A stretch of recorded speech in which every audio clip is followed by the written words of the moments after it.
Before you scroll by my video, listen to this story. There was a man named James living in a small, worn-down apartment with his wife and two young kids. Every day, he woke up before the sun rose, pulled on his faded work boots, and set out for a job that barely paid enough to cover the bills.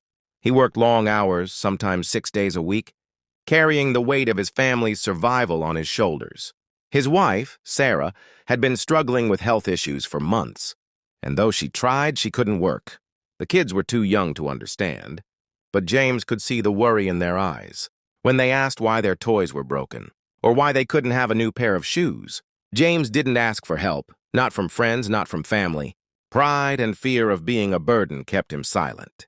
Each night after a grueling day of work, he'd come home to his family, tired but always pretending everything was okay. He'd sit at the table sharing stories with his kids about a better tomorrow, even though he didn't know how to get there. In the quiet moments after the kids were asleep, he would stare at the ceiling, his mind racing with questions. How much longer could he keep going? But then he'd hear Sarah's gentle voice in the next room, telling him that everything would be all right, and he would find strength again. He didn't have anyone to lean on, but his love for his family was all the support he needed. And with that, he carried on. Now, if you found some meaning in this story, I'm not asking for money. Just a like, share, and subscribe can go a long way. It helps support creators like me and spreads a little positivity, and that's something we all need. Thank you.